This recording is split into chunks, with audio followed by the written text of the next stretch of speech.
you all aware?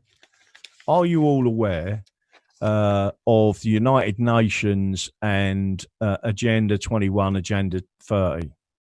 I take it you all are.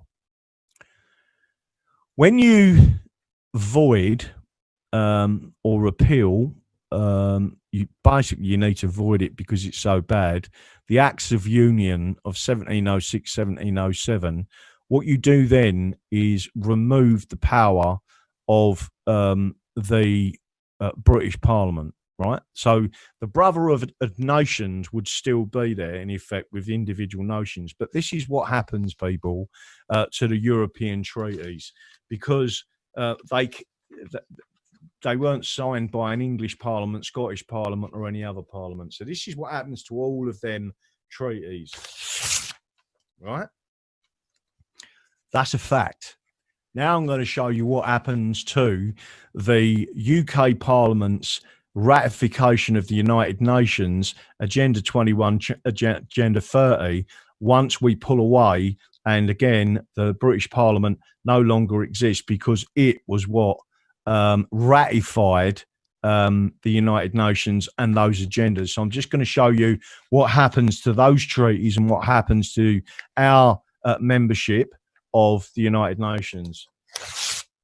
And can I just say this as well, and this is really just to give everyone a clue here.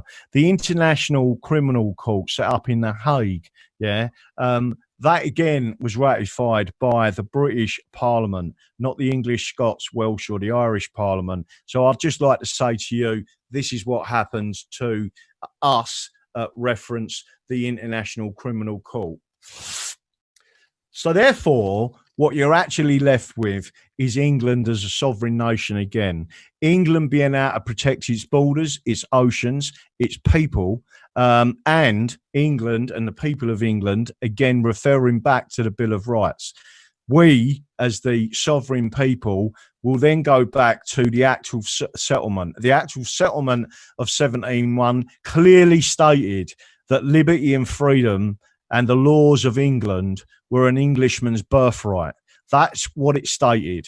And let me tell you something, the one way of taking all of that back in one foul swoop, of giving our veterans respect, of giving the people respect, of taking back England completely, is to void, completely remove the Acts of Union of 1706, 1707, to hand back the power to the people of England, Scotland, Wales and Northern Ireland, and to have their separate powers with full autonomy.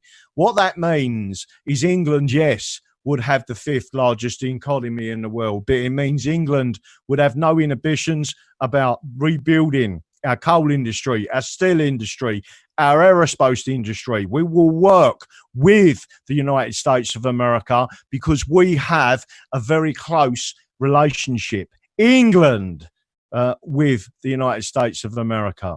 The Scots have a very close relationship with the United States of America. Ireland has a very close relationship, and the Welsh, with the United States of America. You don't need the British people. The British are the people that are causing the problem. They are the people that have created most of the issues and most of the wars all around the world. So I just want everyone to understand exactly where I'm coming from. If you want to do this to the United Nations, Agenda 21, Agenda 30,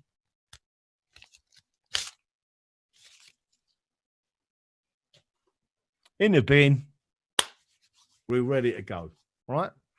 Now, I'm going to ask some questions.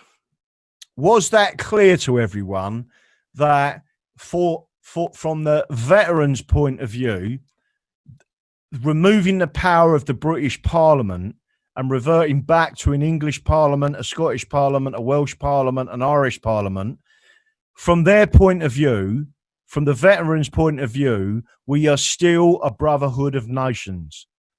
That is not affected. What is affected is removing the power from the British Parliament and giving it back to the English, the Scots, the Welsh and the Irish. And the leadership of Captain John Smith. As the years passed, ships bearing supplies and settlers from England also brought a culture and a way of life that would define the new world. It all began here.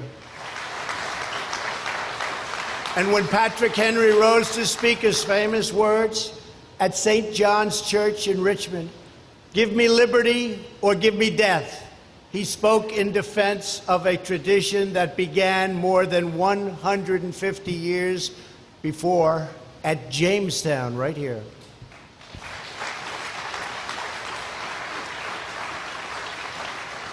It was a heritage those patriots would fight a long war of independence to defend, and it is a heritage that countless Americans have fought and died for to secure in all of those centuries since. In our time, we must vigorously defend those cherished democratic traditions that have made our beloved republic the envy of the entire world. And it still is, as much as ever before, and maybe more. Our hard-won culture of self-government must be nourished, protected, and constantly preserved. That is why we must speak out strongly against anyone who would take power away from citizens, individuals, and state governments such as yours.